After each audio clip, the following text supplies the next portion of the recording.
출애굽기 29장은 이제 제사장 위임식 규례와 상번제, 항상 드리는 번제물의 법칙에 대하여 말씀을 합니다. 자, 위임식이라는 것은 맡긴다라는 뜻이잖아요. 맡긴다, 위임한다 그런 뜻이에요. 이게 좋은 것 같지만은 책임지라 이 말이에요. 책임지라. 그러니까 이제 우리 교단에서 위임 목사, 이제 여러분들은 무신고 봤지만은 목사님들이 둘이 있어요. 임시 목사님이 있고 위임 목사님이 있다. 이제 그 교회에 부임을 할 적에 처음에 그 교회하고 서로 맞는지 그 기간을 갖는 거예요. 그래서 맞지 않으면 목회지를 옮긴다든지 그렇게 안전장치를 주기 위하여 이제 뭐 좋고 나쁘고를 떠나서 그럴 수 있잖아요. 그러니까 임시 목사 제도가 있어요. 근데 이제 그 시간이 지나면 어느 정도 서로 간에 신뢰가 쌓이고 서로 조합이 맞을 것 같으면은 이제 목사님 마음껏 소신껏 목회를 펼쳐 보십시오. 그리고는 이제 위임식을 해줘요. 위임 목사. 그러면 이제 물론 마음 자세야 뭐 그것 때문에 달라지고 그래서는 안 되겠지만은 어쨌든 이제 위임식이 있다 이런 뜻이에요. 설명하기 위해서 제가 말씀드리는 것인데 제사장에게 위임 이제 식을 거행하는 거예요. 그럴 때 원칙이 몇 가지가 있는데 첫째는 그 대상자를 씻기는 거예요. 씻겨. 자, 그 제사장 자체가요 원래부터 거룩하지 않아요. 제사장이라고 해서 똑같아요. 제사장이라고 해서 혈통적으로 아론의 혈통이고 하나님께서 지정했을 뿐이지 제사장의 직분이 곧 거룩함을 의미하지는 않아요.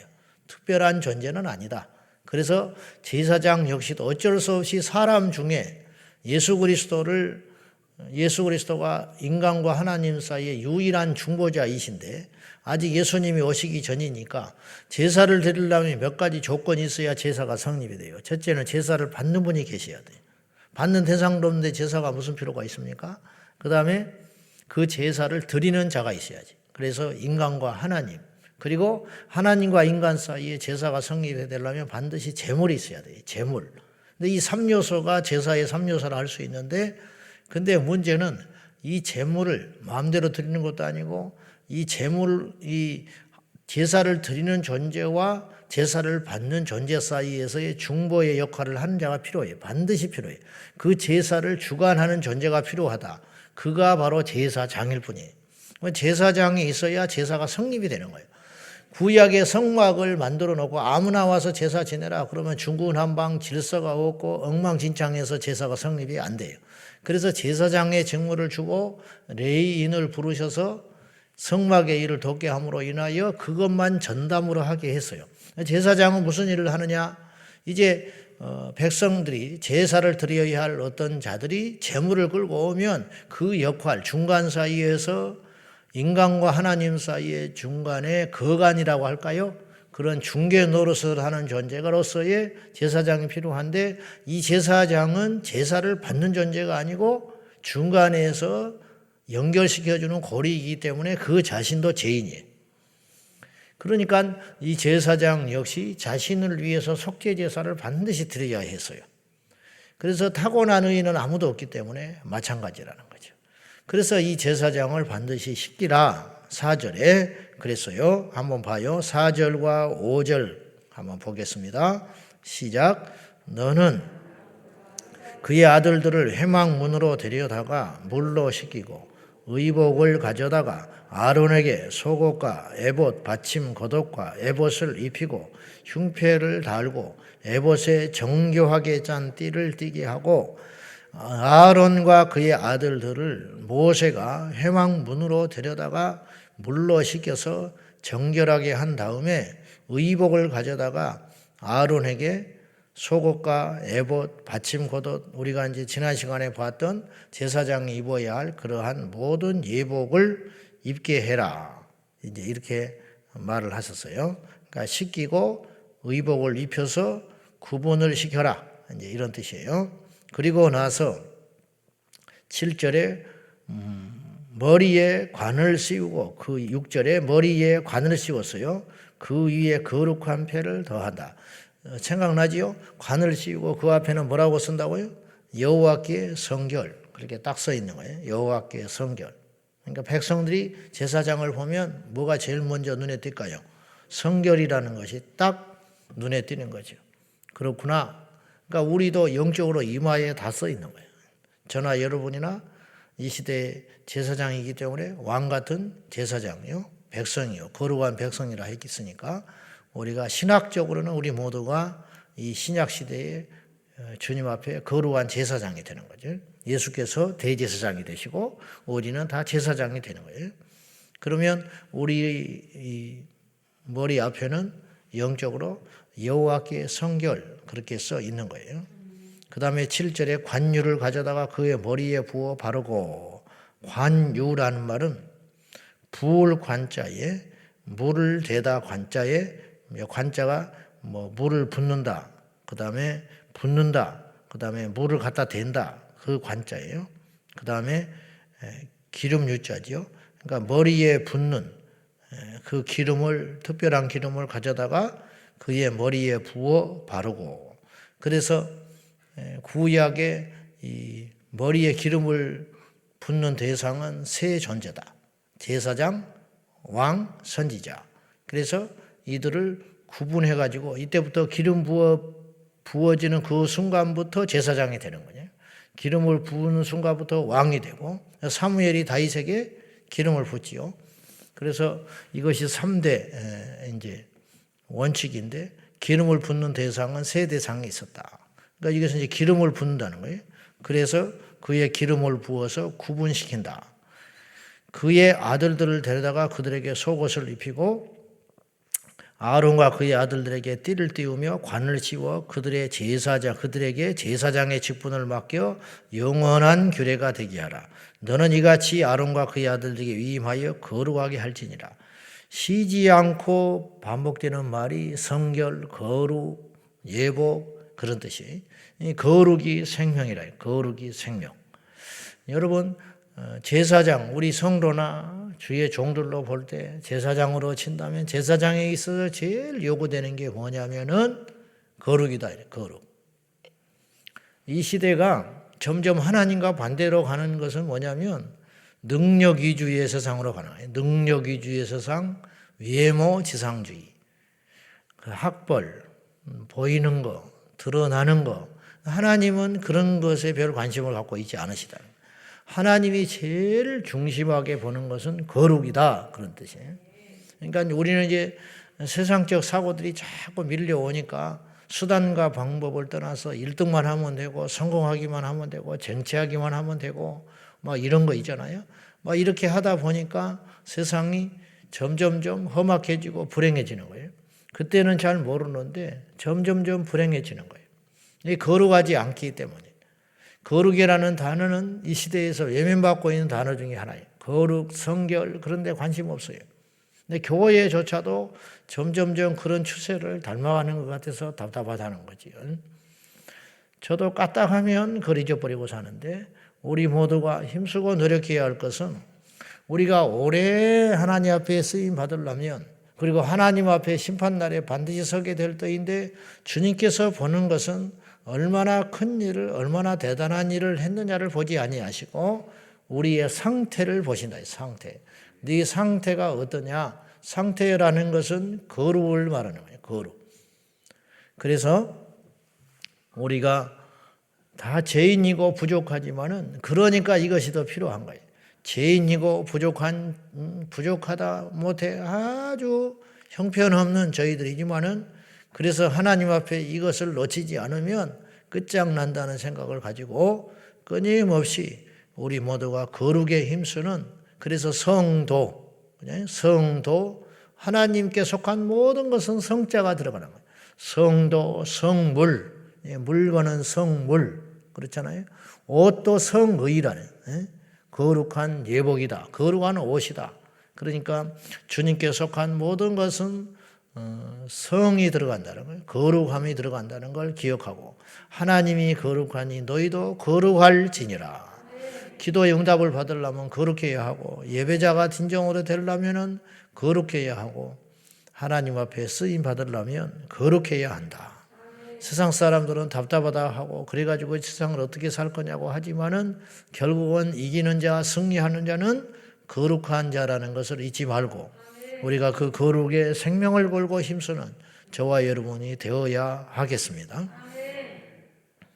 그 다음에 이제 제복을 입히고 예복을 입히고 위임하여 세운 다음에는 속죄제를 거행하게 되어 있다.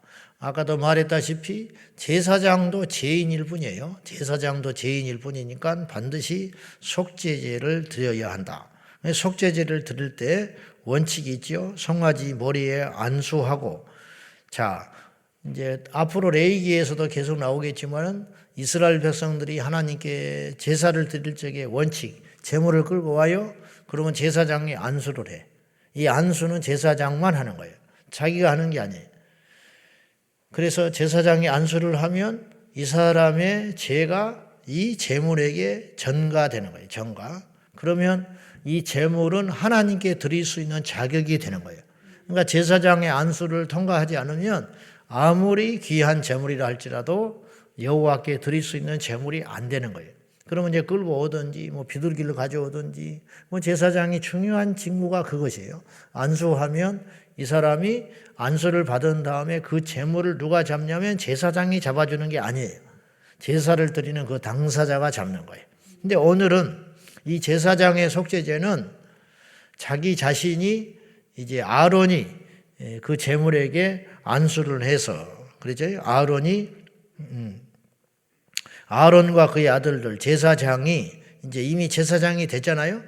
위임식이 마쳤으니까 제사장이 된 상태에서 자기가 드릴 제물이니까 누가 제사장이 안수해 줄 수가 없지요. 그러니까 자기가 그냥 안수하는 거야. 그렇지만 그것은 역시 그리스도께서 안수하시는 것으로 치는 거예요. 하나님께서 이 제사장의 죄가 이 제물에게 전가되는 걸로 위임해서 맡겼으니까 그러면 자기의 제물이니까 어쩔 수 없이 자기가 안수하지만 그 안수하는 순간 나의 죄가 이 제물로 전가된다. 그리고 이제 이 전가된 이 제물을 가지고 여호와께 속죄 제사를 드리는 거예요. 드릴 적에 12절을 봐요. 12절 시작. 그 피를 내 손가락으로 제단 뿔들에 바르고 그 피 전부를 제단 밑에 쏟을지며 당연히 제물을 잡으면 피를 보는 거죠. 피. 그 흐른 피를 어디다가 쓰려고 피를 받냐? 그 피를 받아서 제단에 이 제단이라는 것은 생략됐지만은 번제단을 말하는 거예요. 번제단. 회막마당에 있는 성막마당에 있는 우리가 번제단 봤잖아요. 거기 불살러스게 밑에 이제 불을 피워서 제물을 잡을 수 있는 그 번제단에 네 뿔이 있었어요. 네 뿔이 있는데 그 뿔에 각 뿔 머리에 피를 발라서 그 왜 피를 바르냐? 거룩하게 하기 위해서. 그래서 이 번제단 역시도 더럽혀진 번제단이라 여기고 거기에 뿔에 피를 바름으로 인하여 그 번제단을 거룩하게 한 후에 그 잡은 제물을 그 위에 놓고 불살라서 여호와께 드리고 똥과 내장과 그 밖에 부산물은 회막 밖으로 가서 버린다. 이렇게 이야기, 불살라서 버리는 걸로 그렇게 말씀을 하셨어요. 자, 그러면 여기서 궁금한 것은 그 제단의 뿔에 피를 바름으로 정결하게 된다 했는데 여러분 묻겠습니다. 물로 씻은 게 깨끗해요? 피로 씻는 게 깨끗해요? 응? 물로 씻는 게 깨끗해? 응? 여러분은 세수를 피로 합니까? 샤워를 피로 하시나요? 당연히 물로 씻는 게 깨끗하지요. 근데 하나님의 원칙은 피로 씻으라는 거예요. 여러분 피로 씻으면 그것이 깨끗해집니까? 인간적으로 더 더럽혀지지. 그 제단의 뿔은 계속 피가 묻어 있는 거예요 지금. 피 흘려 있는 게 그게 깨끗하냐고. 더럽지. 피 묻은 것을 물로 닦아내고 깨끗한 흙으로 닦아야지. 근데 하나님께서는 피를 받으신다는 거예요. 하나님이 그렇게 한다니 어떡할 거예요? 하나님의 정하기 나름이신데 하나님께서 피를 보시고 정결하게 하는 거예요. 피는 생명에 있다 그랬어요. 피는 생명. 모든 생명체는 피가 있어. 우리 몸에서 피가 빠지면 우리는 살 수 없어요. 아무리 의학이 발달하고 과학이 발달하지만 피를 한 방울도 만들 수 없는 게 인간이에요.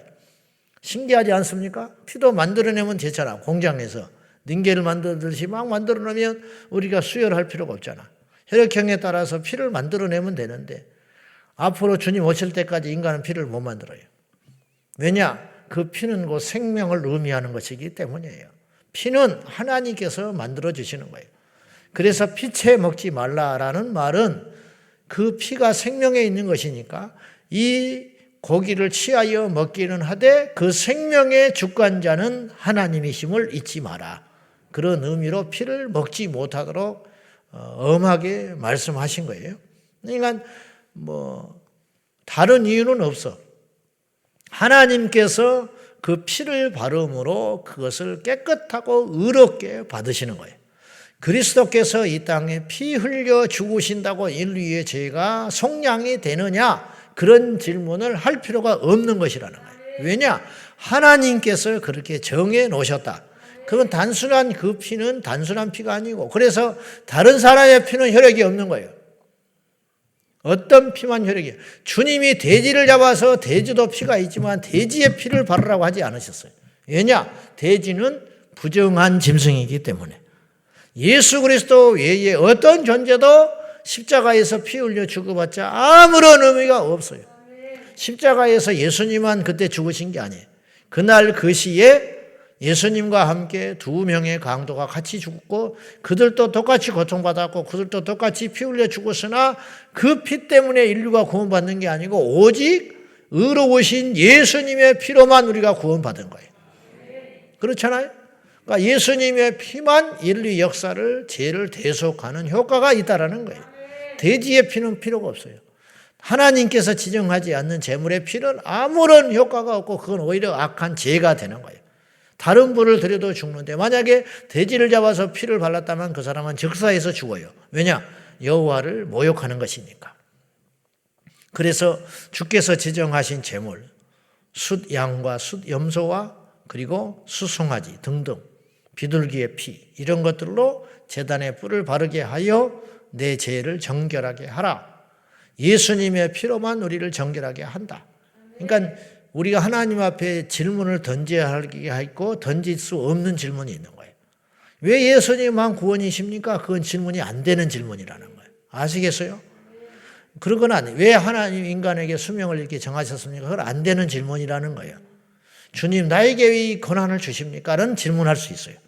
왜 나에게 이런 고난을 주십니까? 그러면 답을 주셔요. 하나님이.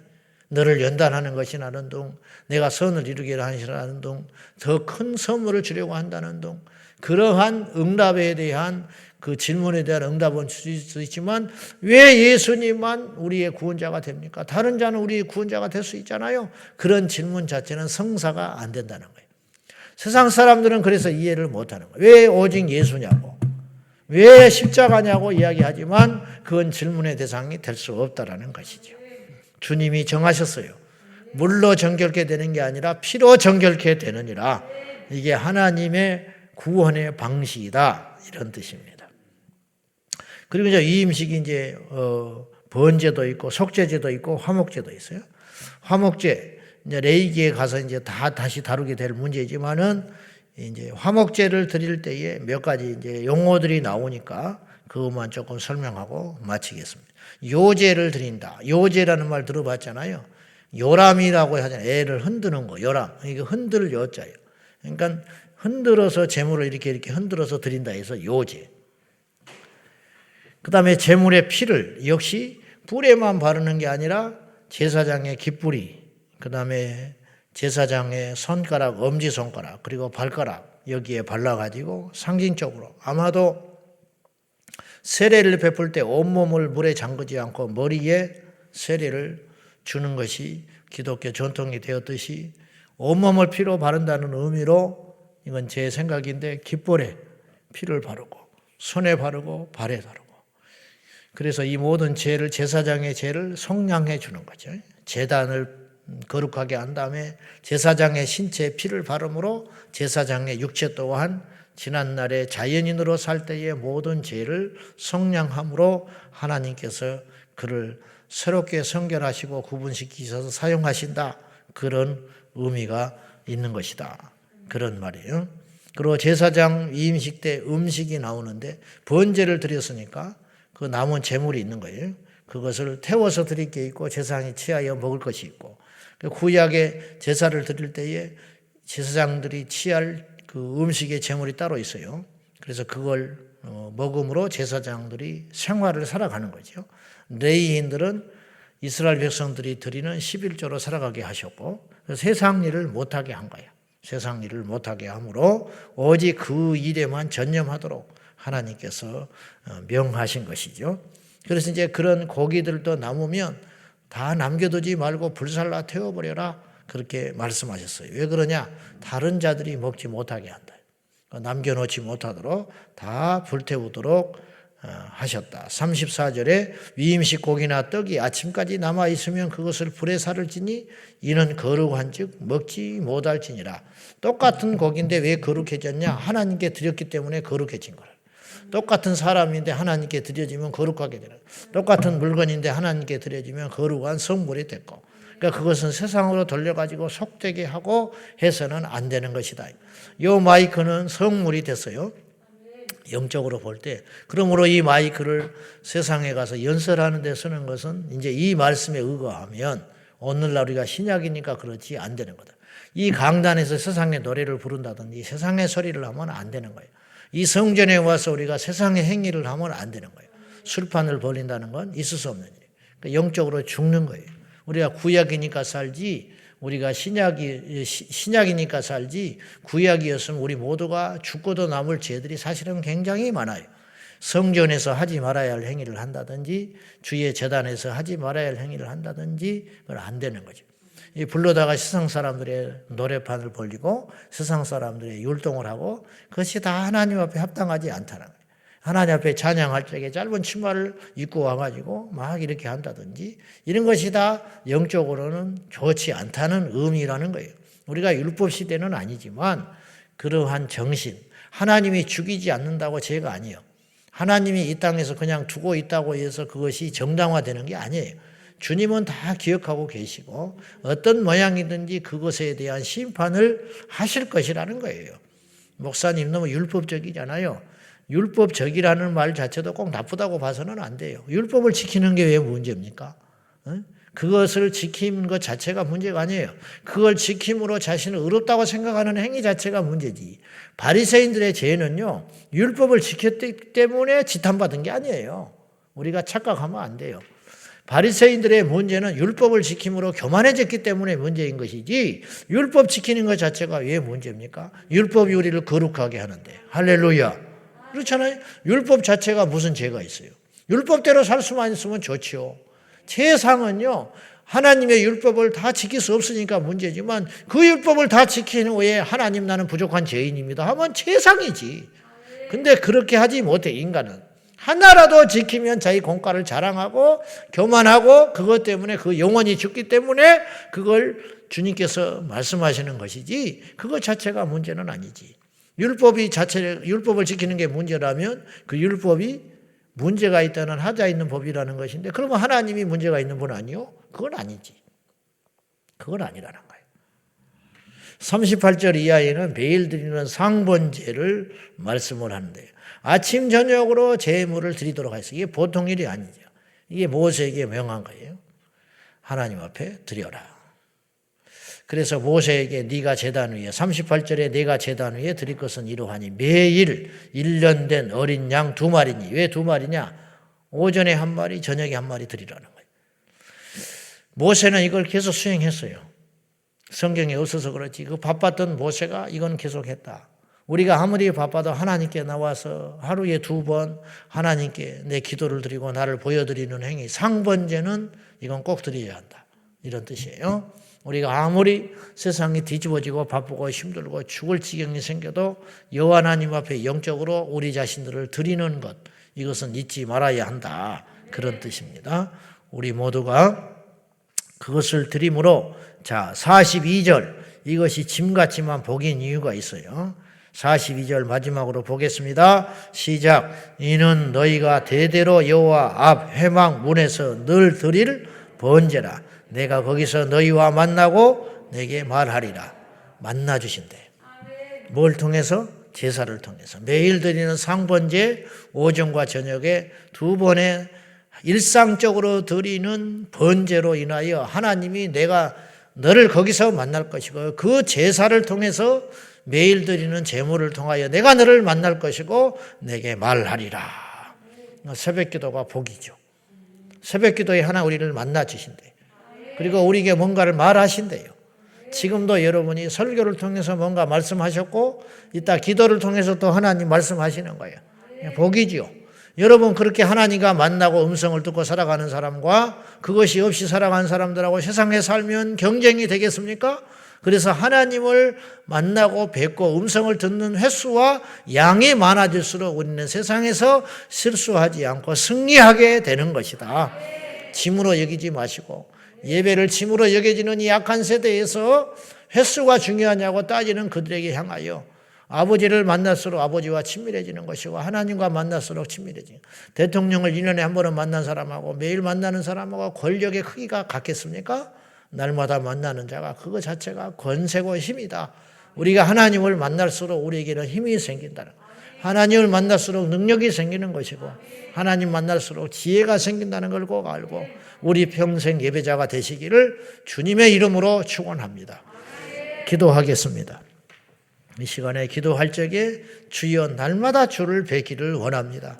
거기서 내가 너를 만나리라. 이곳에서 내가 너를 만나리라. 와서 기도하면 주께서 우리를 만나 주신다 하셨습니다. 주님 만나기 원합니다. 날마다 만나기 원합니다. 말씀하여 주시옵소서. 이 아침에도 여호와를 만나며 여호와의 음성을 듣고 오늘 한 날을 승리하는 날 되기를 위하여 다 같이 기도하겠습니다. 살아계신 아버지 하나님, 우리 평생에 하나님께 나와 예배하게 하소서. 우리 평생에 하나님께 제사 드리는 자가 되게 하소서. 우리 평생에 거룩한 존재가 되게 하여 주십시오. 여호와께 날마다 깨어 있어서 아침과 저녁으로 조석간에 하나님께 번제를 드림으로 인하여 깨어있는 성도들 다 되게 하시고, 깨어있는 예수의 사람들이 다 되게 하시고, 깨어있는 하나님의 종들이 다 되게 하여 주십시오. 아버지 하나님, 이 땅을 우리의 힘으로 살아갈 수 없습니다. 우리의 지혜로 이길 수가 없습니다. 하나님을 만나고 하나님께 힘을 받고 하나님의 음성을 듣고 하나님께 지혜를 구하며 하나님으로부터 모든 지혜와 모략의 신이신 여호와께 모든 인간 세상 사이에 모든 전략과 처세와 지혜를 배우며 하나님의 뜻에 순종하여 나아가는 우리 모든 종들이 다 되게 하여 주십시오. 여호와께 성결하라, 하나님 앞에 거룩하라 명하신 우리 모두는 주님의 거룩한 제사장이 되었으니 그 직분을 잘 감당할 수 있도록 성령님 역사하여 주시옵소서. 거룩하신 하나님 아버지, 내가 거룩하니 너희도 거룩할지니라 했으니 주여, 다른 어떤 것보다 우리가 거룩에 힘쓰고 거룩을 지켜내는 거룩한 성도들 제사장들이 다 되게 하여 주옵소서. 아침과 저녁에 너희를 만나기를 원하노라. 매일 드리는 번제가 얼마나 귀찮고 힘들고 벅찼겠습니까? 제물을 준비하여 아침과 저녁으로 시간을 정해놓고 세상의 일상을 뒤로 한 채 하나님께 번제를 드린다는 것은 결코 넉넉지 않았으나 모세가 그리함으로 40년 광야를 승리할 수 있었듯이 우리도 하나님께 제사하고 하나님을 뵙고 하나님을 만나고 하나님의 음성을 들음으로 승리하게 하여 주시옵소서. 예수님의 이름으로 간절히 기도하옵나이다. 아멘. 주여, 주여, 주여. 거룩하신 하나님 아버지,